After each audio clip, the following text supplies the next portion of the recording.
കേരള മുഖ്യമന്ത്രിയായി വി.ഡി. സതീശൻ ചുമതലയേറ്റതിന് പിന്നാലെ കോൺഗ്രസ് ദേശീയ നേതൃത്വത്തിൽ കടുത്ത അതൃപ്തി പുകയുന്നതായി സൂചന. മുഖ്യമന്ത്രിയുടെ അപ്രതീക്ഷിത നീക്കങ്ങളും പ്രൈവറ്റ് സെക്രട്ടറി നിയമനവുമാണ് AICC നേതൃത്വത്തെ ചൊടിപ്പിച്ചിരിക്കുന്നത്. സതീശന്റെ ഓരോ ചുവടും നിരീക്ഷിക്കാൻ ഹൈക്കമാൻഡ് തീരുമാനിച്ചതായാണ് ഡൽഹിയിൽ നിന്നുള്ള പുതിയ റിപ്പോർട്ടുകൾ വ്യക്തമാക്കുന്നത്. എന്താണ് സതീശൻ മന്ത്രിസഭയിൽ ശരിക്കും സംഭവിക്കുന്നത്? നമുക്കൊന്ന് പരിശോധിക്കാം. മുഖ്യമന്ത്രിയുടെ സെക്രട്ടറിയായി മുഖ്യ തിരഞ്ഞെടുപ്പ് ഓഫീസറായിരുന്ന രത്തൻ ഖേൽക്കറെ നിയമിച്ചതാണ് കോൺഗ്രസ് ഹൈക്കമാൻഡിനെ പ്രകോപിപ്പിച്ചത്.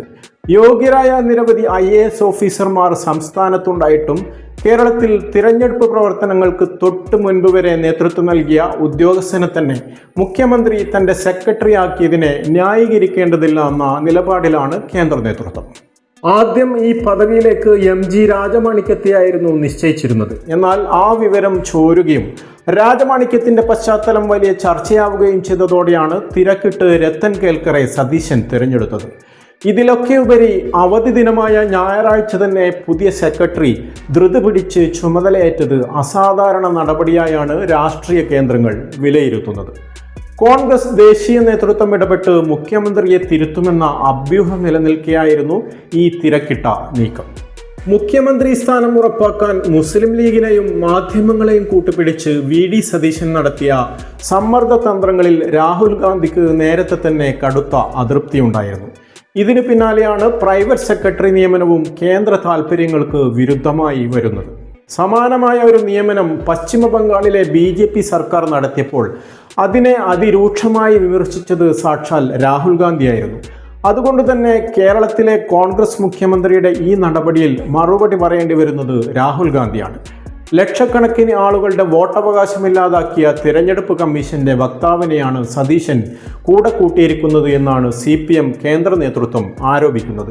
ഈ നിയമനത്തിൽ തനിക്ക് അഭിപ്രായമില്ലെന്ന് പറഞ്ഞ് ഒഴിഞ്ഞുമാറിയ AICC ജനറൽ സെക്രട്ടറി KC വേണുഗോപാലിന്റെ വാക്കുകളിൽ തന്നെ ഹൈക്കമാൻഡിന്റെ അതൃപ്തി വ്യക്തമാണ്. വിവാദങ്ങൾ ഇവിടം കൊണ്ടും തീരുന്നില്ല. ജില്ലാ കലക്ടർമാരുടെയും വ്യാവസായിക ഡയറക്ടറുടെയും പെട്ടെന്നുള്ള സ്ഥലമാറ്റവും പുതിയ തർക്കങ്ങൾക്ക് വഴി തുറന്നിട്ടുണ്ട്. ഈ വകുപ്പുകൾ കൈകാര്യം ചെയ്യുന്ന മന്ത്രിമാർ പോലും അറിയാതെയാണ് ചീഫ് സെക്രട്ടറി വഴി മുഖ്യമന്ത്രി ഈ അഴിച്ചുപണി നടത്തിയത്. സതീശനെ മുഖ്യമന്ത്രി കസേരയിലെത്തിക്കാൻ പിന്തുണച്ച മുസ്ലിം ലീഗിന്റെ PK കുഞ്ഞാലിക്കുട്ടിയുടെ വ്യവസായ വകുപ്പിലും KC വേണുഗോപാൽ പക്ഷത്തെ AP അനിൽകുമാറിന്റെ റവന്യൂ വകുപ്പിലുമാണ് മുഖ്യമന്ത്രി നേരിട്ട് കൈവച്ചിരിക്കുന്നത്.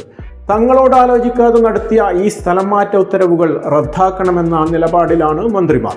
കർക്കശക്കാരനാണെന്ന് സ്വയം തെളിയിക്കാൻ ശ്രമിക്കുമ്പോഴും മുൻപ് മന്ത്രിയായി ഭരിച്ച പരിചയ സമ്പത്തില്ലാത്തത് സതീശന്റെ വലിയ പോരായ്മയായി സതീശൻ വിരുദ്ധചേരി ഉയർത്തിക്കാട്ടുന്നു. ഭരണത്തിന്റെ തുടക്കത്തിൽ തന്നെ മുഖ്യമന്ത്രി വരുത്തുന്ന ഈ വീഴ്ചകൾ സതീശൻ വിരുദ്ധ പക്ഷത്തിന് വലിയ ആയുധമാണ് നൽകിയിരിക്കുന്നത്. സതീശനെ മുഖ്യമന്ത്രി സ്ഥാനത്ത് നിന്നും മാറ്റാൻ കിട്ടുന്ന ഒരു അവസരവും പാഴാക്കില്ലെന്ന നിലപാടിലാണ് മന്ത്രിസഭയിലെയും കോൺഗ്രസിലെയും സതീശൻ വിരുദ്ധ വിഭാഗം ഉള്ളത്. വി.ഡി. സതീശനെ മാറ്റേണ്ട സാഹചര്യം എപ്പോഴെങ്കിലും ഉണ്ടായാൽ പകരം രമേശ് ചെന്നിത്തലയെ മുഖ്യമന്ത്രി സ്ഥാനത്തേക്ക് പിന്തുണക്കാനാണ് KC വേണുഗോപാൽ പക്ഷത്തിന്റെ നീക്കം. ഈ വിഷയത്തിൽ നിങ്ങളുടെ അഭിപ്രായങ്ങൾ താഴെ കമന്റ് ചെയ്യുക. കൂടുതൽ രാഷ്ട്രീയ വാർത്തകൾക്കായി ഞങ്ങളുടെ ചാനൽ ഇപ്പോൾ തന്നെ സബ്സ്ക്രൈബ് ചെയ്യുക. നന്ദി. കൂടുതൽ വാർത്തകൾക്കും വിശേഷങ്ങൾക്കും ന്യൂസ് ലൈവ് TV സബ്സ്ക്രൈബ് ചെയ്യുക.